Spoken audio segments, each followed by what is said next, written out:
بسم اللہ الرحمن الرحیم۔ شروع اللہ کے نام سے جو بڑا مہربان نہایت رحم والا ہے۔ السلام علیکم دوستو، آج بروز منگل 16 جون 2020 ہے۔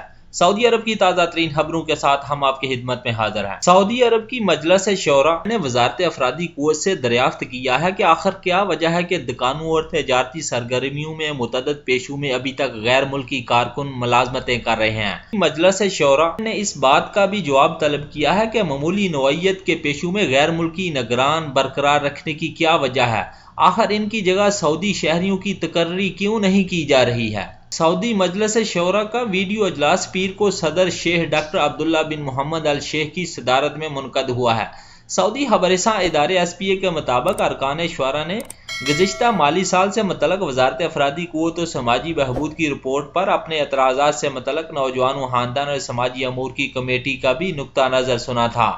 مجلس شورا نے وزارت افرادی قوت کو یہ ہدایت کی ہے کہ وہ لیبر مارکیٹ کے چیلنجوں سے نمٹنے اور لیبر مارکیٹ کے فروغ کے لیے مناسب موضوع حل اپنانے کی خاطر تاجروں، صنعت کاروں، کارکنان اور حکومتی اداروں کے ساتھ سماجی مکالمے بڑے پیمانے پر کریں۔ مجلس شورا نے عسکری صنعتوں کے ادارے سے مطالبہ بھی کیا ہے کہ وہ اعلیٰ درجے کی انٹرنیشنل کنسلٹنسیوں سے فائدہ اٹھانے کا طریقہ کار بھی ترتیب دیں، سعودی شہریوں کو کنسلٹنسی کی ترتیب فراہم کریں اور انہیں اس میدان میں تجربہ حاصل کرنے کے بھی مواقع فراہم کریں۔ شورا نے یہ بھی ہدایت جاری کی ہے کہ عسکری صنعتوں کا قومی ادارہ عسکری صنعتی ٹیکنالوجی کو جدید خطوط پر استوار کرنے کے لیے یونیورسٹیوں اور ریسرچ سینٹرز کے ساتھ تعاون کا دائرہ کار بھی بڑھایا جائے۔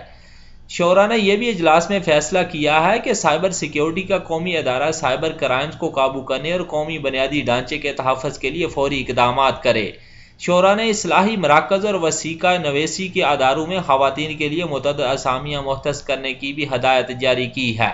کیا 21 جون تک سعودی عرب میں حالات معمول پر آ سکتے ہیں یا نہیں؟ سعودی وزارت صحت کے ترجمان ڈاکٹر محمد العبد علی نے کہا ہے کہ اگر سعودی عرب کے تمام علاقوں میں شہری اور مقیم غیر ملکیوں نے مقررہ حفاظتی تدابیر کی پوری طرح سے پابندی کی تو 21 جون تک حالات معمول پر آ سکتے ہیں۔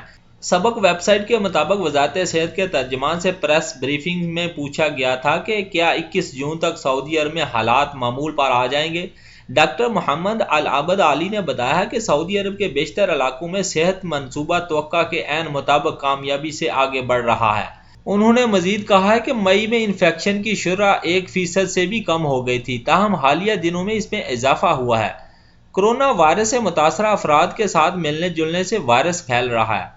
ترجمان کا یہ بھی کہنا تھا کہ یہ ہمارے ہاتھ میں ہے، اگر ہم ذمہ داری کا مظاہرہ کریں تو ہم احتیاط کے ساتھ روزمرہ زندگی کی طرف لوٹ سکتے ہیں۔ اس سے وائرس کے پھیلاؤ کی شرح بھی کم ہو جائے گی اور مطلوبہ نتائج بھی حاصل ہوں گے۔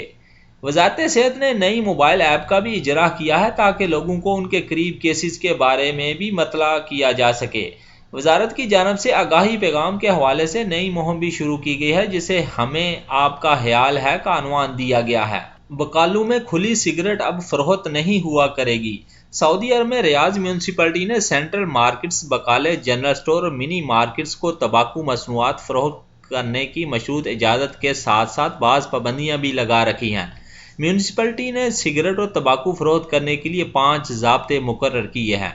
سبق ویب سائٹ کے مطابق ریاض میونسپلٹی نے یہ پابندی لگائی ہے کہ سگریٹ صرف بند پیکٹس میں فروخت کیے جائیں گے اور پیکٹ مقررہ خصوصیات کے مطابق ہوگا۔ پیکٹ کھول کر سگریٹ فروخت کرنے کی قطعاً اجازت نہیں دی جائے گی۔ تمباکو مصنوعات فروخت کرتے وقت اس بات کا بھی لحاظ رکھا جائے گا کہ گاہک انہیں کسی بھی شکل میں نہ دیکھنے پائے۔ ریاض میونسپلٹی نے ایک پابندی یہ بھی لگائی ہے کہ کیشیئر کی کرسی کے اوپر تمباکو اور سگریٹ سے متعلق انتباہی لوح نصب کی جائے جو سب کو نظر آئے، جس میں سگریٹ نوشی کے نقصانات کو اجاگر کرنے والی تصاویر چسپاں ہوں اور یہ جملہ تحریر ہو کہ سگریٹ نوشی اور تمباکو مصنوعات منہ، پھیپھڑے، دل اور شریانوں کے نقصان کا اصل سبب ہے۔ لوح پر دوسرا جملہ یہ بھی تحریر ہو کہ 18 برس سے کم عمر والوں کو تمباکو مصنوعات فروخت کرنا منع ہے۔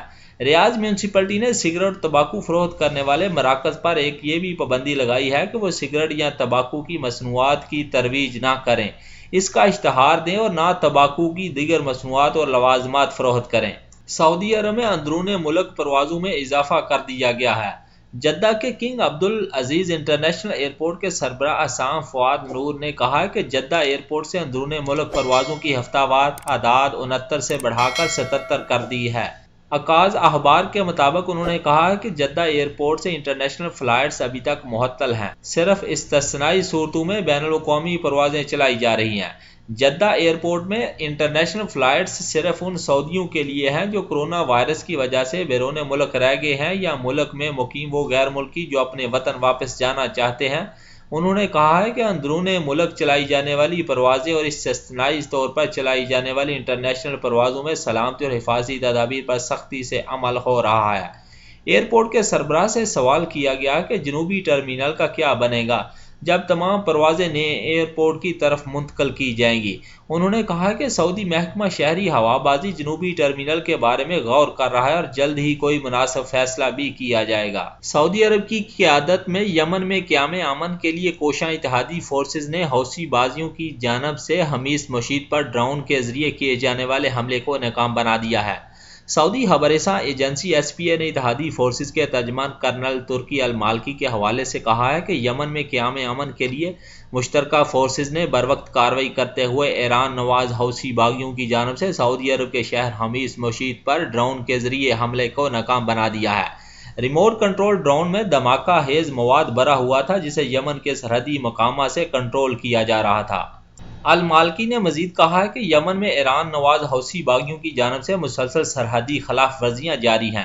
حوثی سعودی عرب کی شہر آبادیوں کو نشانہ بنا رہے ہیں جو بین الاقوامی قوانین کی صریح خلاف ورزی ہے۔ اتحادی فورسز کے ترجمان نے مزید یہ بھی کہا ہے کہ ایران کی حمایت یافتہ حوثی باغیوں نے رواں ماہ 13 جون کو بھی نجران کی جانب سے بیلسٹک میزائل حملہ کیا تھا جسے اتحادی فورسز نے بروقت کارروائی کرتے ہوئے ناکام بنا دیا تھا۔ حوثی باغیوں کی جانب سے مسلسل بین الاقوامی سرحدی قوانین کی خلاف ورزیاں جاری ہیں۔